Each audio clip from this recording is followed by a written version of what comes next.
I caught my wife making out with my brother at the gym. My family backed them both. So I got revenge the way they earned. I always believed family was sacred. That trust was unbreakable. But the day I found out my wife was pregnant, a text message from my own brother flashed across her screen, and I realized everything I thought I knew was a monstrous lie, waiting to explode. I used to think working hard, being honest, and building your life around the people you loved would always pay off. That loyalty meant something real. But life has a funny way of proving you wrong. I'm Ethan, 34, and just 3 months ago, I truly believed I had it all. A job I was good at, a home I was proud of, a wife, Chloe, who I adored, and a younger brother, Daniel, I trusted with my life. Chloe and I had been married for 3 years, together for 5. She worked part-time at a local design studio. She'd always say she needed the gym to clear her head, and I never questioned it. Daniel, my brother, trained people there. He was always the outgoing one, charismatic, the kind of guy everyone just gravitated towards.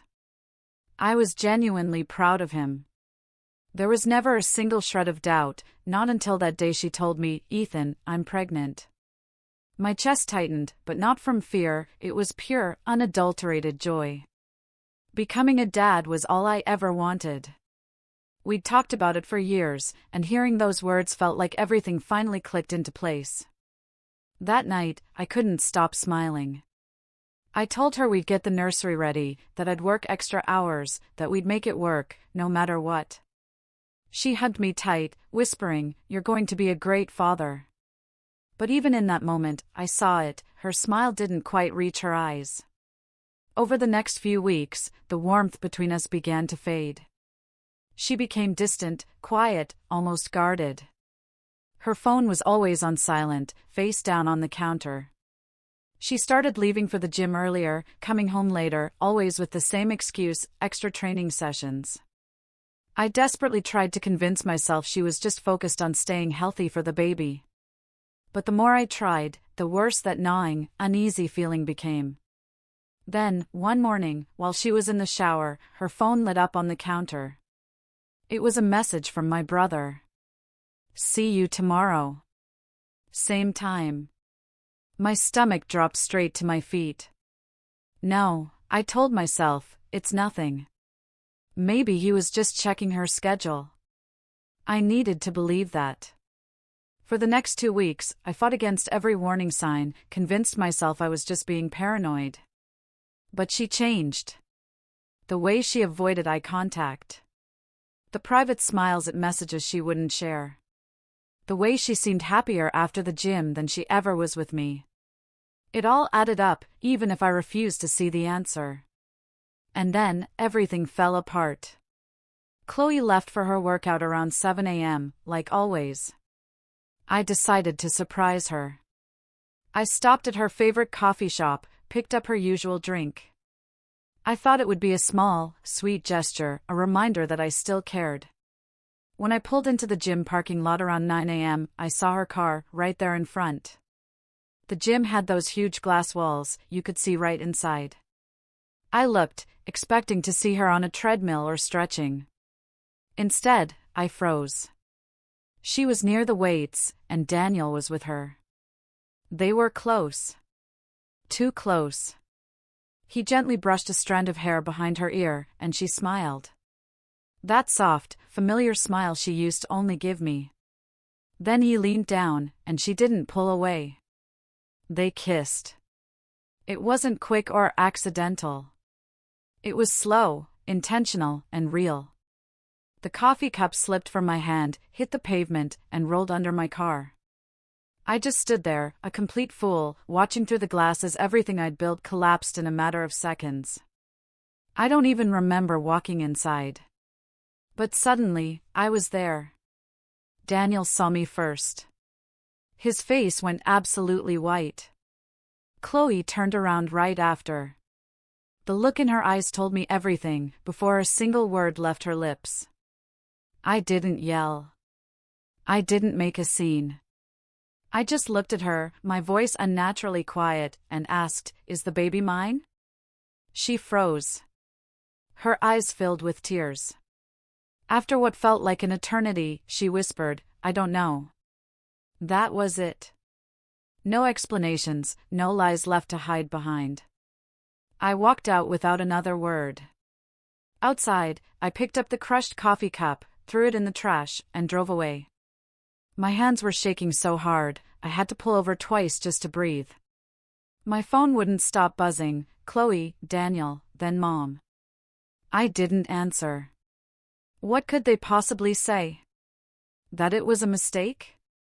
That it didn't mean anything? None of that mattered anymore. That night, Chloe came home. She'd clearly been crying. She tried to talk, to apologize, to say she'd been confused, that she didn't mean to hurt me. I didn't respond because I realized something profound: people don't accidentally betray you. They choose to. Every late night at the gym, every secret message, every lie about just training, it was all a choice. When she finally stopped talking, I just looked at her. The woman standing in front of me wasn't my wife anymore. She was a stranger wearing her face. After she left the room, I went into the kitchen. The ultrasound photo she'd taped to the fridge a week earlier was still there. I stared at it for a long time before tearing it down. I lit a match and burned it in the sink, watching it curl and blacken until nothing was left but ash. Somewhere between those rising flames, the pain vanished.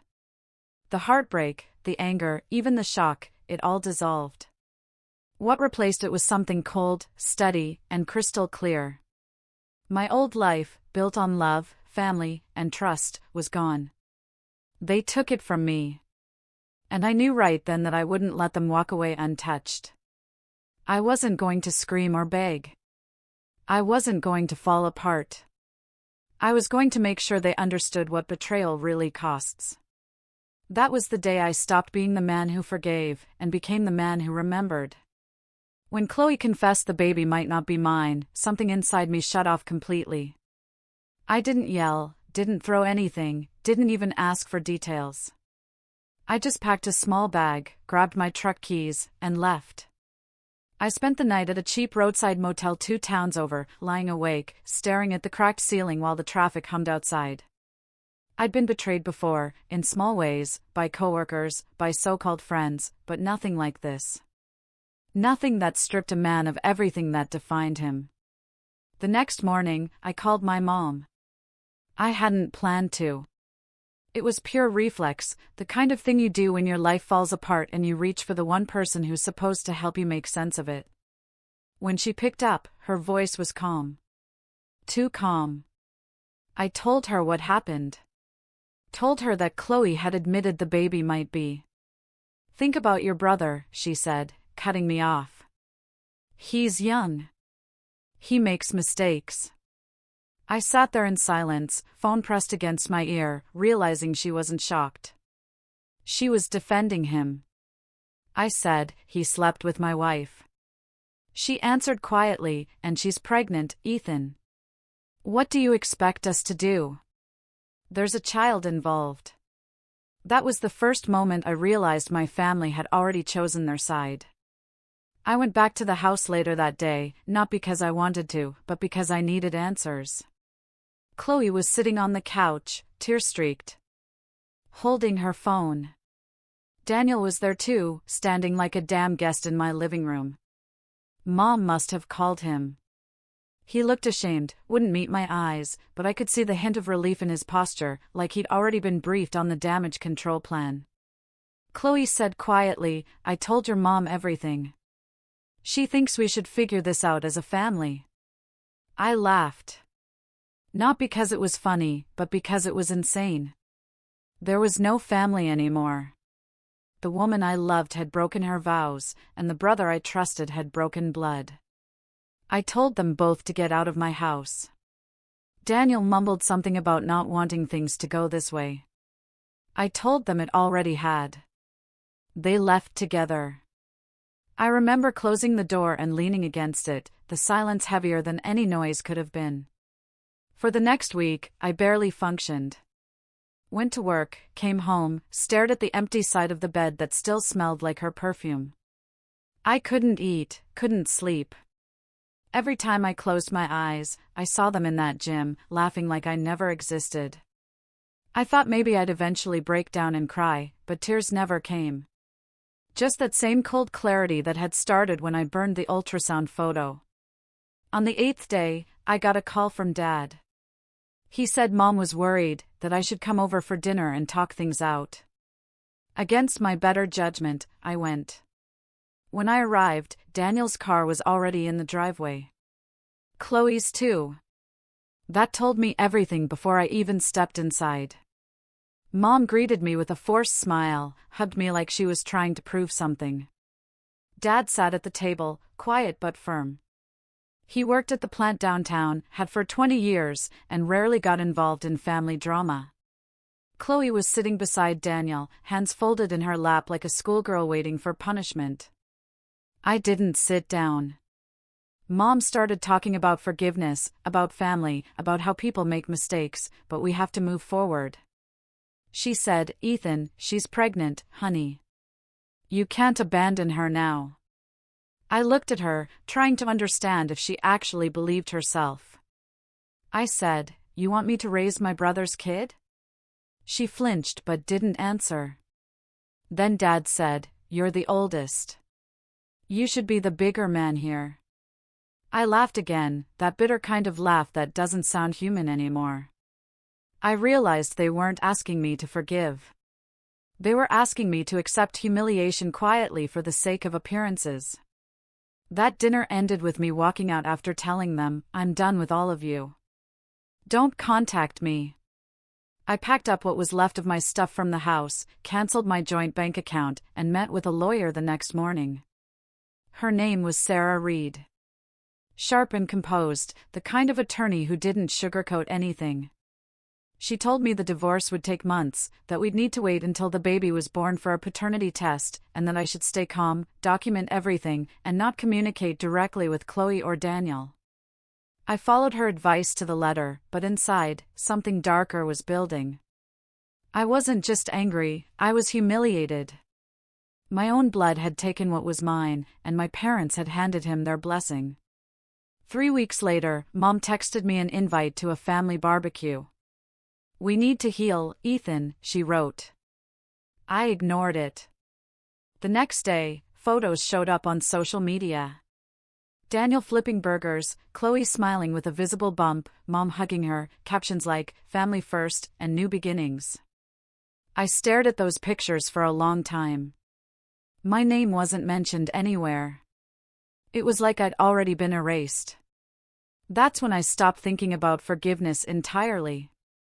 At work, people noticed I changed. My coworkers said I looked sharper, more focused. They thought I'd just gotten over the breakup. They had no idea that every late night I spent at the office wasn't about productivity. It was about finding my footing again. I knew Daniel's patterns. He wasn't disciplined like me. He bragged about deals that didn't exist. Cut corners at work. Borrowed money he never paid back. He'd been working at the downtown gym as their assistant manager for about 6 months. I started asking around. Nothing illegal, just casual questions. Turns out he'd been claiming certifications he didn't actually have. The gym's liability policy required proof of every trainer's credentials. I mentioned this to someone who worked in their corporate office. Just in passing, like I was concerned for the gym's reputation. 2 weeks later, Daniel was out of a job. Chloe called me the next day. I didn't pick up. She left a voicemail saying, "I know you had something to do with this." I deleted it without listening to the whole thing. That same night, Mom called, furious, saying Daniel was struggling and that family helps family. I said, "I stopped being part of that family the day you picked him over me." She hung up. I poured myself a glass of whiskey, sat on the porch, and for the first time in weeks, felt something that almost resembled peace. Chloe's design studio relied heavily on client referrals and her professional reputation. I still had access to our old shared cloud drive, something we'd set up years ago for shared expenses and photos.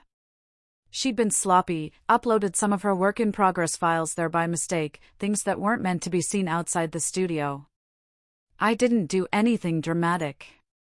I just sent a polite, anonymous email to the studio's management, pointing out that confidential client work was accessible on a shared drive. Within 2 weeks, she'd lost her biggest client. A month later, the studio let her go to protect their reputation. I didn't feel guilty. She destroyed mine first. Meanwhile, the divorce dragged on. The months passed slowly. Chloe gave birth in late fall, a boy. The paternity test came back exactly as I'd expected. Daniel was the father. That should have been closure, but it only deepened the emptiness. The court finalized the papers in early winter, and I signed them without emotion. The judge asked if I had any comments, and I said only, none worth hearing. A few nights later, Daniel showed up at my apartment. He looked rough, hadn't shaved, eyes bloodshot. He said he just wanted to talk. Against my better judgment, I let him in. He said, "You've ruined my life, man." I said calmly, "No, you ruined mine. What happened after was just consequences." He tried to guilt me, saying Chloe was depressed. Mom was sick with worry that I'd taken things too far. I told him, far is when you betray your own brother. Everything else is just balance. He left after that, slamming the door so hard the frame cracked. I watched him drive off, taillights fading into the night, and I knew this wasn't over yet. Over the next few weeks, reality kept catching up with them. Without steady jobs, Chloe and Daniel couldn't afford to live separately. They moved back in with my parents. The same people who'd told me to be the bigger man now had to live with the consequences of their choices. I started hearing through small-town gossip that arguments broke out constantly. Dad was working extra shifts at the plant just to cover everyone's expenses. Mom was overwhelmed. Daniel couldn't hold down a new job. Chloe's postpartum struggles made everything harder. They'd built their world on lies and favoritism. And now it was collapsing under its own weight. I didn't have to do anything else. Gravity did the rest. 8 months passed before I heard anything about them again. By then, I had rebuilt my life piece by piece. Not through miracles, just through routine. Work, gym, sleep, repeat. The silence felt clean. I'd learned to enjoy mornings again, making my own coffee, reading the news, planning my week like a man who finally belonged to himself. I'd moved to a small apartment across town. Nothing fancy, but it was mine. No ghosts, no reminders. I'd even started seeing a therapist, mostly because Sarah suggested it. My therapist said closure isn't about revenge. It's about reclaiming control. Maybe she was right, but I wouldn't pretend that watching everything fall apart hadn't given me some sense of balance. Then one night, scrolling through social media, I saw a photo I wasn't supposed to see. Chloe in a hospital bed months earlier, holding a newborn. My brother Daniel standing beside her, trying to smile. Mom was there too, tears in her eyes, holding a welcome baby balloon. I stared at that picture for a full minute, not feeling rage, not sadness, just the strange calm that comes when you realize the story is truly over. The caption said, "Family grows stronger." I almost laughed. I didn't comment, didn't call, didn't care. Whatever child that was, he wasn't mine. He never would be. A few weeks after seeing that photo, Mom texted me, "Please come meet your nephew." I didn't answer. The message sat unread for days before I deleted it. The truth was, I didn't owe them anything. Not time, not attention, not forgiveness. My therapist called it detachment. I called it survival. Meanwhile, life had become quiet in ways I never knew I needed. Work was good. I'd earned a promotion, moved to a better apartment, even started fixing up an old motorcycle on weekends. I wasn't trying to prove anything anymore. I just existed, free from the constant noise of their chaos. But peace never lasts forever when your past refuses to stay buried. It started with a call from a mutual friend. Daniel had lost another job. Apparently, someone had noticed inconsistencies in his resume, and he couldn't back up his claims. Money was tight. The baby was sick often, and Chloe hadn't worked since the birth. They were still living with my parents. The same house where I'd grown up feeling invisible. The same house where Dad once told me I should be the bigger man. Now it was crowded, noisy, suffocating, and from what I heard, falling apart. Mom's health had started to decline, stress eating away at her. Dad had picked up extra shifts at the plant just to cover everyone's expenses, and it was wearing him down. Daniel was desperate for work, but couldn't hold a job for more than a few weeks. The little empire they'd built on favoritism and denial was collapsing under its own weight. I didn't lift a finger to make any of it happen. I just watched from a distance. The way you watch a storm tear through a house that once threw you out. Months later, I got another message, this time from Dad. Just a single line, "Your mother's in the hospital." I sat with it for hours before deciding to go. Not for them, but because some part of me needed to see it through. The hospital smelled like bleach and quiet regret. When I walked into the room, Mom looked older than I'd ever seen her. Frail, sunken, but awake. Daniel was there, too, holding her hand. Chloe was in the corner with the baby asleep in a carrier. The room fell silent when I entered. Mom tried to smile, said something about how it's good to see the family together again. I just nodded. She whispered that she was sorry, that she never meant for things to go so far. Said she'd been trying to keep everyone close and lost everything in the process. I believed her. Maybe not the words, but the tone. For the first time, I saw her not as the woman who defended them, but as someone broken by the consequences she helped create. She asked me to forgive her. I said quietly, I already did. Because the truth is, I had. Forgiveness doesn't mean reunion. It just means you stop letting the wound control you. She passed away 2 days later. The funeral was small. Cold wind, gray sky, the kind of day that makes everything look washed out. Daniel gave a short speech about family and unity. Chloe cried quietly. Dad didn't look at me once during the entire service.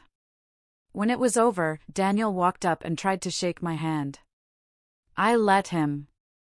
His grip was weak, sweaty, desperate.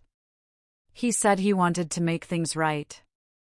That we should move forward. I told him quietly, you already did. Just not in the direction you thought. He didn't understand. He rarely did. That was the last conversation we ever had.